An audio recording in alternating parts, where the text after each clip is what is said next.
우리가 이런 말을 하죠. 사람이라면, 사람 새끼라면. 방송을 거의 9년 가까운 시간 동안 했습니다. 사실 사건의 경중을 제가 함부로 따질 수는 없다고 생각을 하는데, 전 이번 사건 판결문 보고 심장이 사실 떨렸습니다. 정말 이게 사람 새끼 맞나? 인간이 정말 이럴 수 있을까? 사건 자체만 놓고 봐도 그런 느낌이었는데요.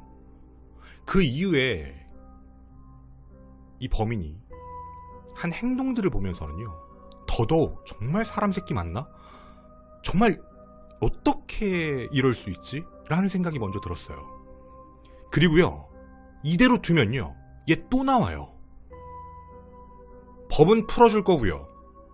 법은 교정교화가 됐다라고 믿을 겁니다.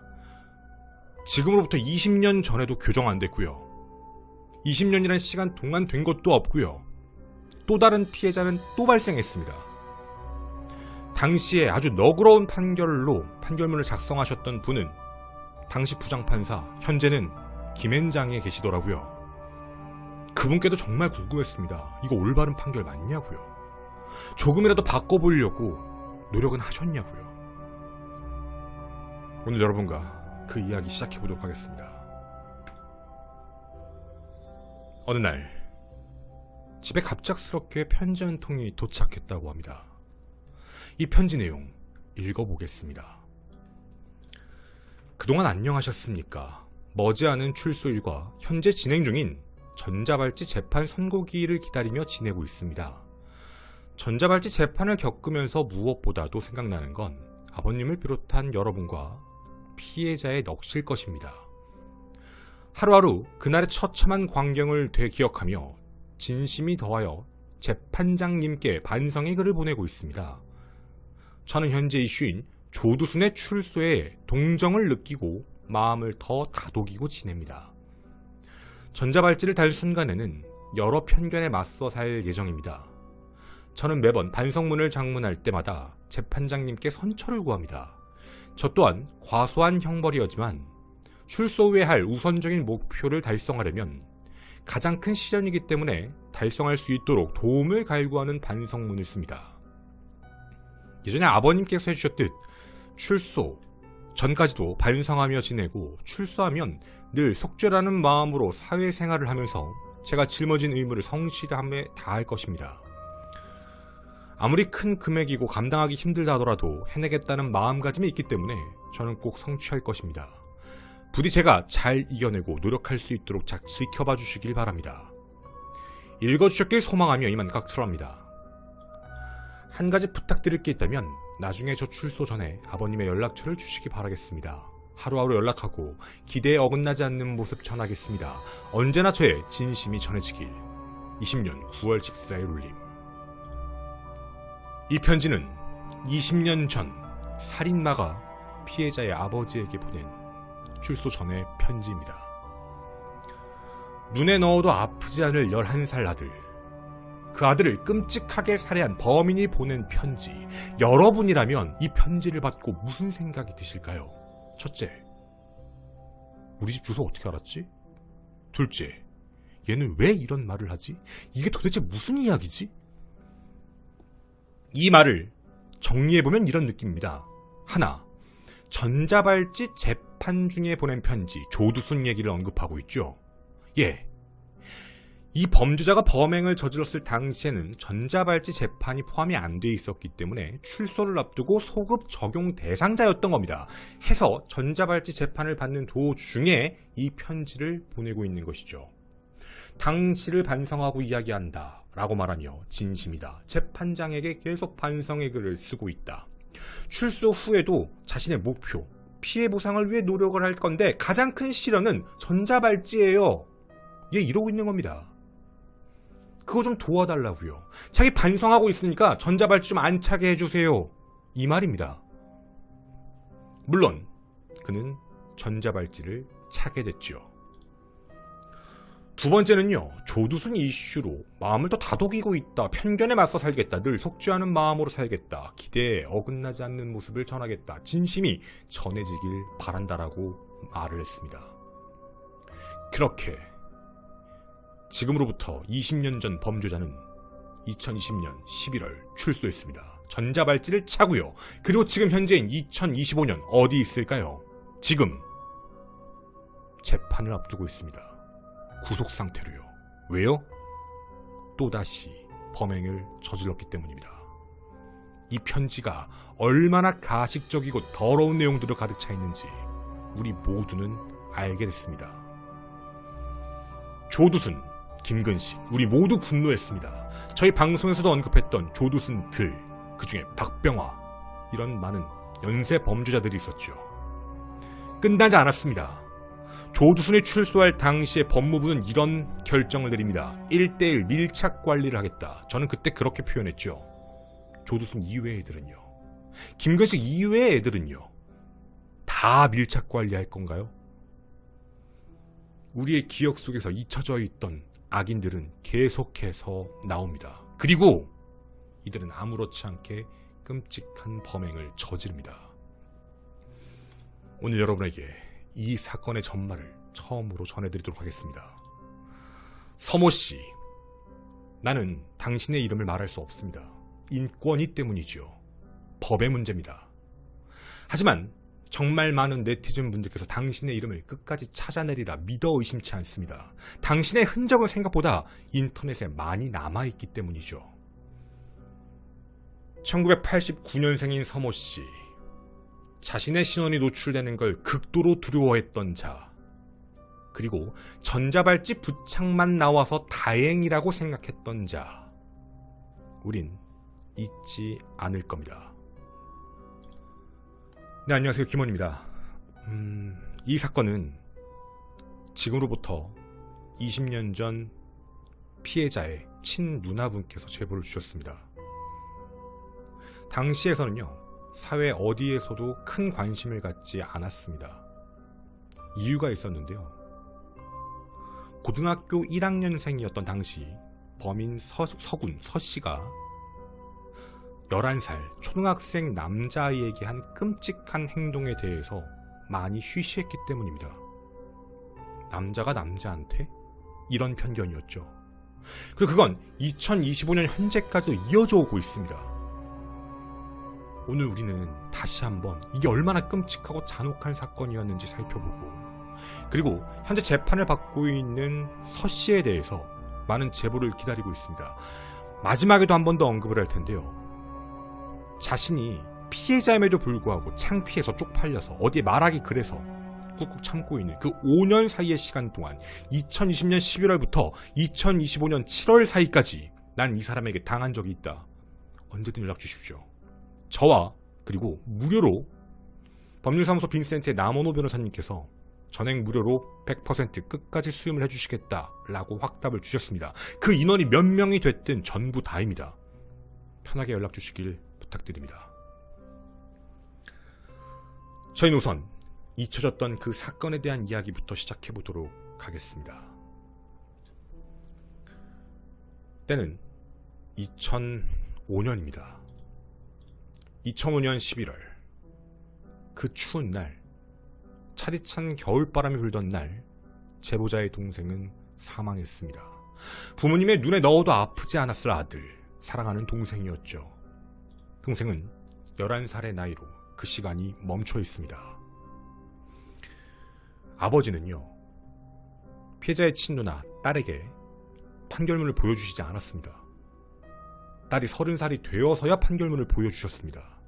충격적이었고 너무나 슬펐다고 하십니다. 하지만 그 슬픔에서 멈추는 건 말이 안 된다고 생각하셨죠. 동생은 살아 돌아오는 게 아니기 때문입니다.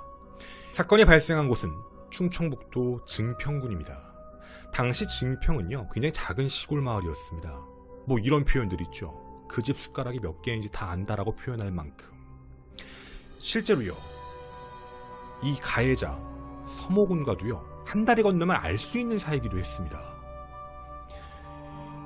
2005년 11월 20일, 그 끔찍한 사건은 결국 발생했습니다.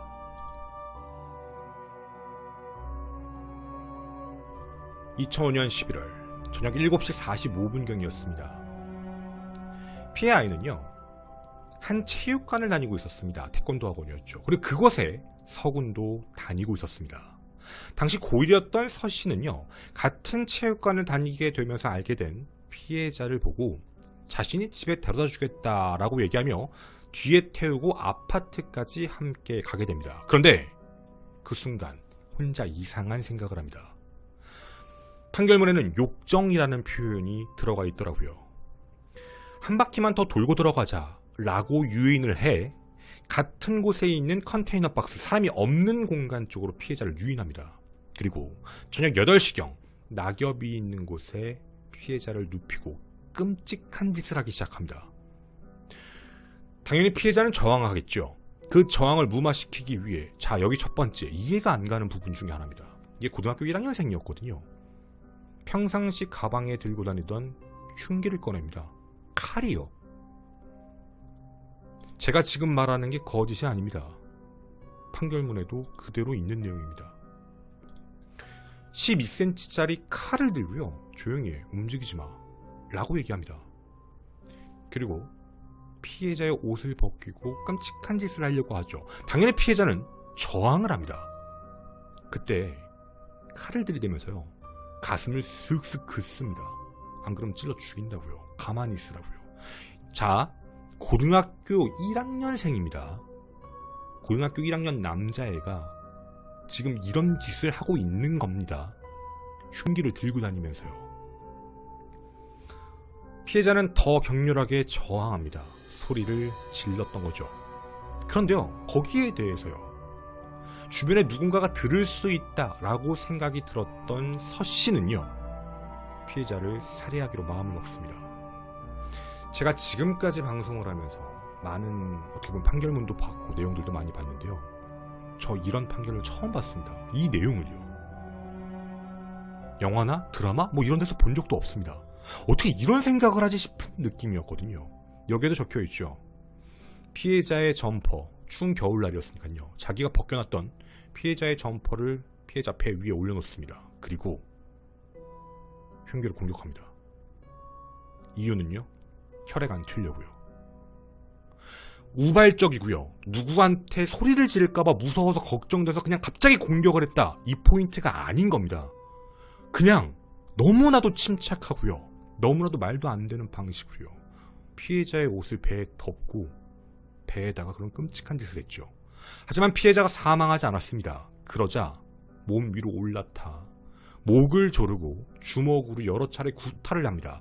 그럼에도 피해자가 의식을 잃지 않자 옆에 있는 시멘트 돌로 두개골이 함몰될 때까지 공격을 가하고 결국 살해합니다. 이게 서 씨의 범행 행각입니다. 그리고 매우 태연했습니다.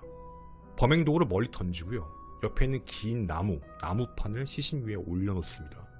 그리고 태연하게 집으로 가면서, 자기한테 혈흔이 튄 게 없으니까요, 태연하게 집으로 가면서 과일 가게에 들러 귤을 사서 집으로 갑니다. 이게 범죄 행각입니다. 자, 여러분이 지금 이 사건 얘기 들으셨을 때 이게 진짜 맞는 얘기인가? 혹시 귀를 의심하시지 않으셨나요? 이게 정말 초범인데 이럴 수 있을까 싶을 만큼요.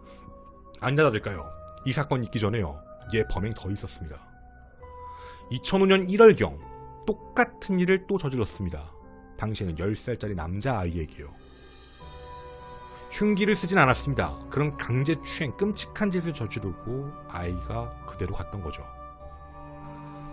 고등학교 1학년, 이제 머릿속에 어떤 생각이 드시나요? 처벌이 이상할 것 같은데. 맞습니다. 실제로 2005년 1월달, 2005년 7월달에도 사건이 있었는데요, 공소권 없음, 기소유예, 이런 처분을 받았습니다. 기소유예가 뭔지 아시나요? 죄는 있는데요, 한번 봐줄게, 검사의 처분입니다. 그냥 네가 실수한 것 같으니까 그래, 죄는 분명히 있지만 이번에는 기소유예 줄 테니까 이러지 마 라고 하는 게 기소유예입니다. 그리고 결국 얘는요, 불과 몇 달 뒤에 이런 끔찍한 살인사건을 저질렀습니다. 고등학교 1학년생, 우리가 알고 있는 끔찍한 소년범이죠. 물론 흉악범죄에 대해선 성인처럼 처벌을 받아야 된다라는 거에 대해 예전부터도 얘기가 있었습니다. 하지만 예나 지금이나 똑같죠. 혹시 작년 크리스마스 여고생 사건 기억하시나요? 그 사건 가해자 고등학생이었죠. 소년범이라는 이유로 징역 20년 나왔습니다. 그렇게 끔찍하게 살해했는데요. 20년 전 이 사건도 똑같습니다. 소년범. 따라서 무기징역 사형에 해당하는 범죄는 15년에서 최장 20년까지. 재판부는 형량을 15년형을 선고합니다. 신상 공개 아무것도 없습니다. 소년범이니까요. 당시 서 씨는요, 변호인을 사선으로 선임했습니다. 그리고 심신상실, 심신미약을 주장했었죠. 뻔히 나오는 그 레파토리입니다. 하지만 재판부는 이를 인정하지 않았음에도 불구하고 20년이 아닌 징역 15년을 선고했습니다. 그리고 2006년 6월 21일 항소심 재판부는 항소를 기각시켜 형은 확정됩니다. 그렇게 징역 15년형을 최종 확정받고 출소를 앞두고 여러분이 보신 그 편지를 피해자의 아버지에게 보낸 겁니다. 자, 과연 판사는 어떤 이야기를 했을까요? 그 내용도 확인해 볼 수가 있었습니다. 재판부는 이어서 피고인 서 씨를 20년이나 15년을 가두는 게 중요한 문제인지 의문을 가질 수밖에 없다. 오랜 수고 끝에 양형을 정한 만큼 서 씨를 교정시키고 새로운 인간으로 거듭나게 하는 방법에 머리를 맞대고 노력해야 한다. 서 씨는 잠재된 범죄 악성에 사랑과 관심의 결핍으로 공격성이 표출된 것으로 판단된다. 당장은 힘들겠지만 시간이 지나 평정심을 되찾았을 때 서 씨에 대한 증오심을 거두고 조금이라도 관심을 보여주길 바란다 라고 당부합니다. 이거 재판부가 한 얘기입니다. 판사님, 지금 퇴직하시고 김앤장에 계시더라고요. 이젠 변호사님이시죠. 이거 어떻게 책임지실 건가요? 당시에 이런 형량 선고하셔가지고 부모님 난리 나신 거 기억하시나요? 선고형량에 불복한다 라고 안에서 막 소리치셨던데 그거 기억하실까요? 기회를 줘야 된다고요. 그 전에 줬잖아요. 기소유예요. 공소권 없음 줬잖아요. 근데 이런 끔찍한 범행, 말도 안 되는 짓을 저질렀죠. 그런데도 또다시 이렇게 봐줬습니다. 그리고 끝났냐고요? 얘 출소 앞두고 전자발찌 차기 싫어가지고 편지 보냈습니다. 누구에게요? 피해자 아버지한테요. 헉, 주소 어떻게 알았지? 당신들이 만들어놓고 수정하지 않는 그 법, 민사소송법. 피해를 복구하기 위해 걸었던 민사소송에서 결국 또다시 주소까지 노출되는 거죠. 자, 항소심 재판부도 마찬가지였습니다. 항소심 재판부 판결문을 확인을 해봤는데요. 서 씨가 범행 당시 만 16세에 불과한 소년으로 인격이 형성 도중에 있어서 앞으로의 교화 개선의 가능성이 충분히 있다고 보인다. 이게 항소심 재판부 입장입니다. 또 피해자를 추행하는 과정에서 피해자가 소리를 지르며 반항하자 순간적으로 이성을 잃고 피해자를 살해했으며 자신의 잘못을 깊이 뉘우치고 있다. 예? 저 정말 놀랐습니다. 순간적으로 이성을 잃고 살해했다고요? 칼 들고 다니면서 가슴을 긋고요. 순간적으로 이성을 잃어서 피해자의 점퍼를 배 위에다 올려놓고 흉기로 찌른다고요? 이거 도대체 어떻게 이해를 해야 되는 판결인가요? 그리고 이런 말합니다. 그뿐만 아니라 서 씨에게는 가정에서 따뜻한 사랑을 받지 못하고 학교에서 친구들로부터 따돌림을 받는 등 적응을 하지 못한 결과 비사회적, 공격적, 도전적 행위를 반복적이고 지속적으로 행함을 특징으로 하는 품행장애의 증상이 있다. 20년 못 준다고요. 최고 형량인 20년을 줄 수 없다라는 이유가 이겁니다. 자, 여러분들께서는 당시 판결까지도 보셨습니다. 그렇게 15년형. 2020년 11월 서 씨는 출소하게 됩니다. 출소할 때 자신이 그렇게 받고 싶지 않았던 전자발찌를 갖고 출소를 하게 되었죠. 전자발찌를 찾으니까 굉장히 소극적으로 살고 세상 무서워하며 살았을까요? 아니요. 이런 악마한테는요, 그런 기대조차 할 필요가 없었습니다.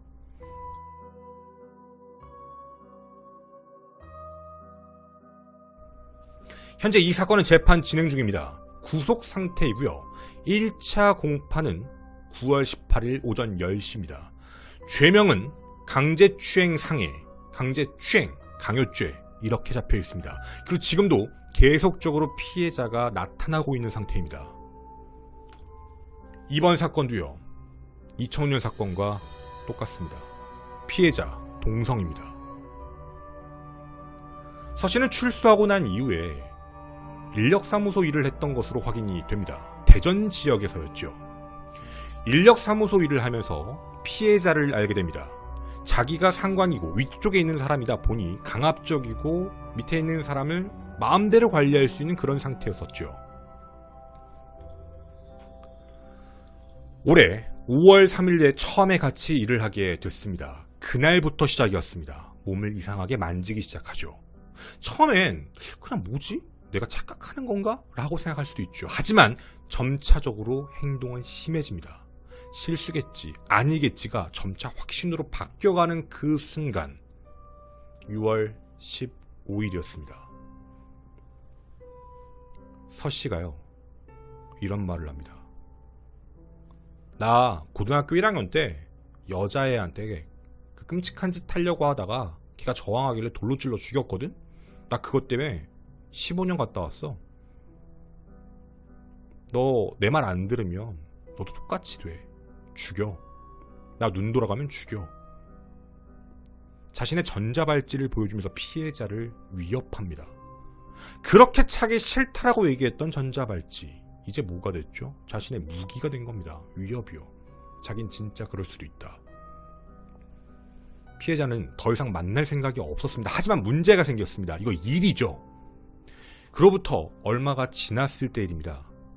약 2주 정도가 지나 저번에 한 일이 제대로 안 됐으니까 이거 빨리 마무리해야 된다. 나가기 싫었지만 어쩔 수 없이 피해자가 7월 6일 날 한 번 더 나가게 됩니다. 그때까지는 별 문제가 없었는데 일을 하다가 짐을 옮기는, 용달 트럭에 짐을 옮기는 상황에서 피해자가 가해자의 차에 약간의 기스를 내게 됩니다. 그냥 별거 괜찮다라고 얘기하면서 그냥 지나갔거든요. 그런데 일을 마치고 나서 서 씨는 돌변합니다. 너 내 차 긁었잖아. 진짜 죽여버리고 싶었어. 너 알지 나 화나면 사람 죽이는 거. 죽여버릴 수 있으니까 가만히 있어라. 라고 얘기하면 이상한 조건을 겁니다. 너 푸시업 100번 할래? 아니면 나랑 이상한 짓 할래? 당연히 이걸 요구에 대해서 응할 이유가 없죠. 거절합니다. 그때부터 폭행을 하기 시작합니다. 그러면서 이상한 표현들, 이상한 행동들을 아무렇지 않게 하게 되죠. 결국 피해자분은요, 반나체 상태로 도망치게 됐고, 주변에 지나가는 차량의 구조 요청, 경찰에 신고를 해 현장에서 서 씨가 잡히게 됩니다. 저는요, 대략적으로 말씀드렸습니다. 실제 내용은 더 잔혹하고 끔찍합니다. 이게 정말 인간이 그럴 수 있나 싶을 만큼 끔찍한 행동들을 아무렇지 않게 했거든요. 자신이 저지른 범죄 행각을 갑자기 남자아이가 아니라 여자아이라고 바꿨죠. 그리고 자신이 전자발찌를 그토록 차기 싫다고 얘기했으면서 그걸 가지고 상대방을 제압합니다.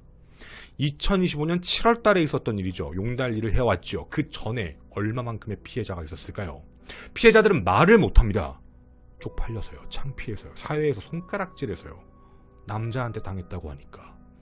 하지만 이런 인간 절대 그냥 두면 안 됩니다. 지은 죄만큼 모두 밝혀내서 처벌을 받아서 절대로 사회에 제대로 나오지 못하게 만들어야 되는 게 또 하나의 일이기도 과제이기도 합니다. 자, 지금 여러분이 들으신 이야기요. 사실 믿기 힘든 부분이기도 하죠. 어떻게 저런 행동을 아무렇지 않게 할 수가 있을까? 정말 저게 반성하는 사람의 모습이 맞을까? 반성하는 척을 했던 겁니다. 왜 그랬냐고요? 채무 불이행 소송 같은 거 피하려고요. 자긴 의지가 있다라는 걸 그냥 보여주면서 돈이요? 안 갚습니다. 아까 표현을 그렇게 했죠. 전자발찌 때문에 나가서 일하기 좀 힘들 건데 뭐 받아들이고 열심히 할게요. 어떻게든 갚을게요. 아니요. 지금까지 갚은 돈이 없습니다. 저희가 확인해본 바에 따르면 서 씨는 출소 이후에 지금까지요, 빚이 약 5천만 원 정도가 있는 것으로 확인됩니다. 뭐 때문에 빚을 졌는지는 알 수는 없지만 어쨌든 5천만 원 정도의 빚이 있거든요. 피해자들 피해회복 금액이요? 아무것도 없습니다. 민사소송 건 거요. 이게 피해자들의 고통입니다. 민사소송을 걸었죠. 당사자요, 자기 명의의 재산을 취득을 안 합니다. 다 가족 명의, 타인 명의, 이런 식으로 재산을 돌려버리거든요. 피해자는 피해 회복을 지금까지도 못 받고 있습니다. 시간이요, 20년이 넘게 지났는데요. 서 씨에 대한 이야기, 지금 당시에도요, 교정교화의 가능성이 있다라고 풀어놨습니다. 교정교화 안 됐습니다. 나와서도 또 끔찍한 짓을 아무렇지 않게 저질렀습니다. 그리고 또다시 범죄자가 되어 재판을 기다리고 있습니다. 그리고 지금도 뭘 하고 있는지 아십니까?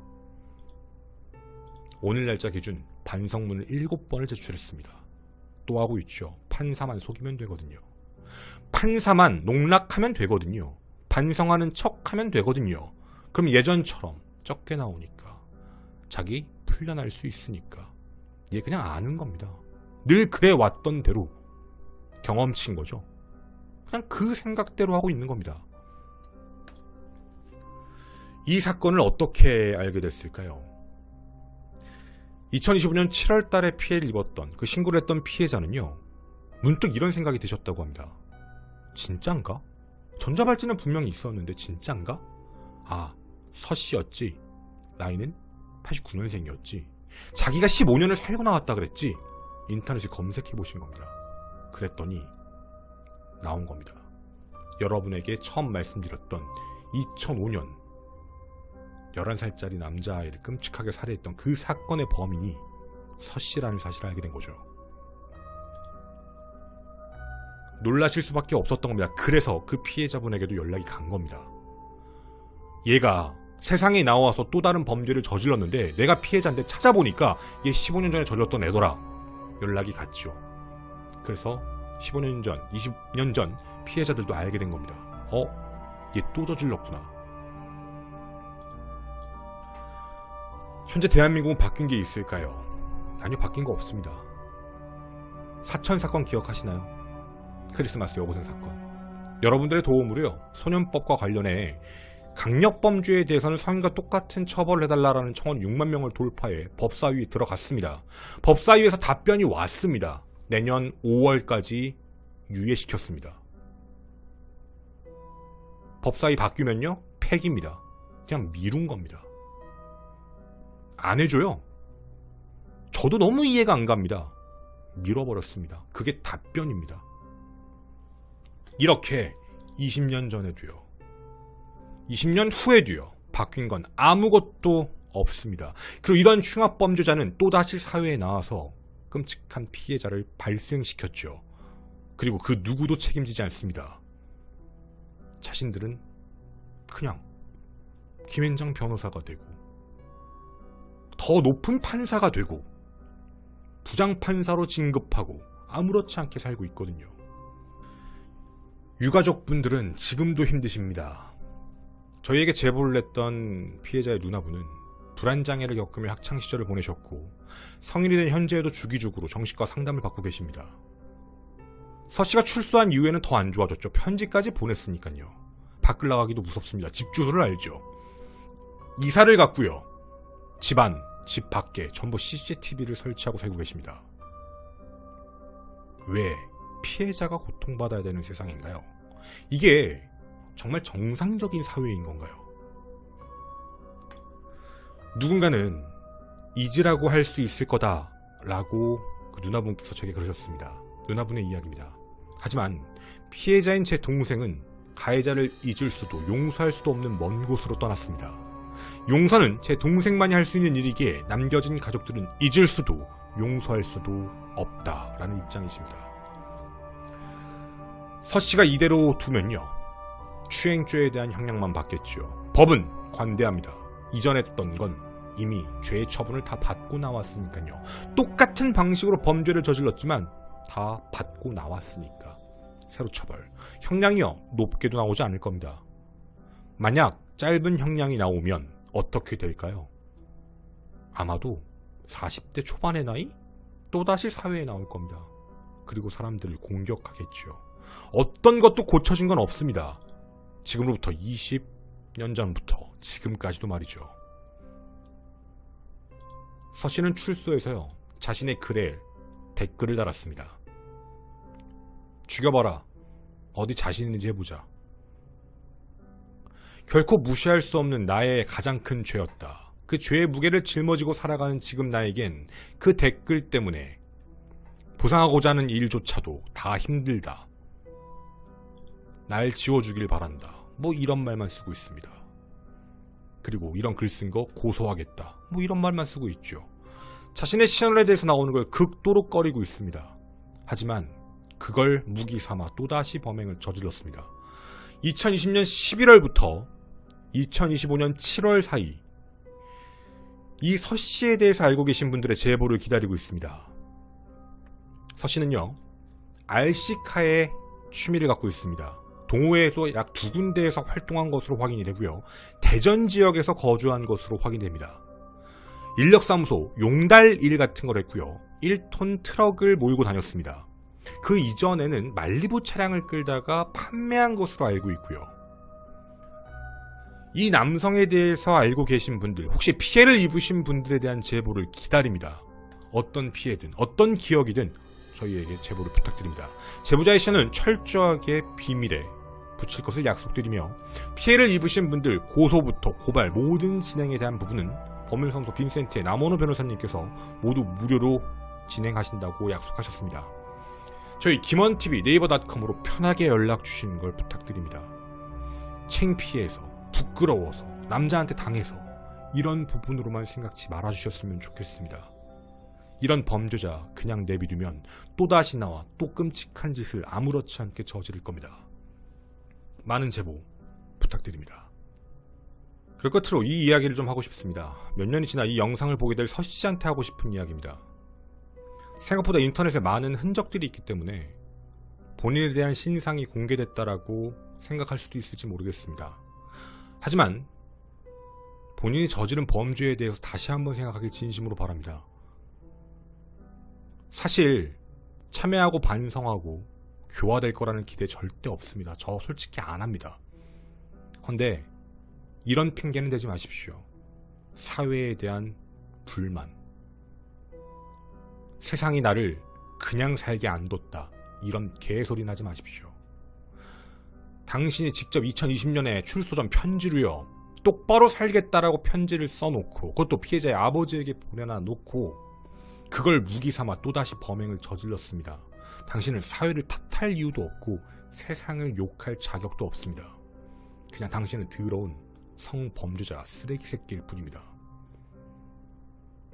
제가 웬만하면 이런 생각 안 하는데요. 같은 대한민국 땅 아래 숨 쉬는 것도 더럽습니다. 당신이 쉬는 그 공기가 더러워요. 정말 더럽고 불쾌합니다. 영원히 고통받고 영원히 손가락질 받다가 정말 세상에서 가장 강하고 가장 힘들게 죽었으면 좋겠습니다. 진심입니다. 본인을 욕한다고 뭐라 하지 마세요. 세상 사람들이 당신에게 욕을 하는 이유는 그만큼 당신이 정상적이지도 않고요. 당신을 사람 새끼로 안 보기 때문입니다. 같은 사람이라는 지위를 누리고 싶지가 않을 정도로 말이죠. 당신의 죄에 대해서 어떻게든 더 찾아내고 더 높은 형량, 사회적으로 더 촘촘한 감시망이 붙을 수 있게 해볼 생각입니다. 그리고요, 과거 법무부에서 그런 제도 하나 만들었었죠? 1:1 밀착관리요. 너 무조건 하게 할 거예요. 1:1 밀착관리요. 사실 제가 진짜 안 좋아하는 제도입니다. 도대체 언제까지 사회적으로 이슈되고 유명해지면 그러면 1:1 밀착관리하겠다라는 걸밖에 안 들려서 솔직히 정말 하고 싶지 않은 제도긴 한데 넌 그렇게라도 막아야겠어요. 평생 고통받고 살길 바랍니다. 감사합니다.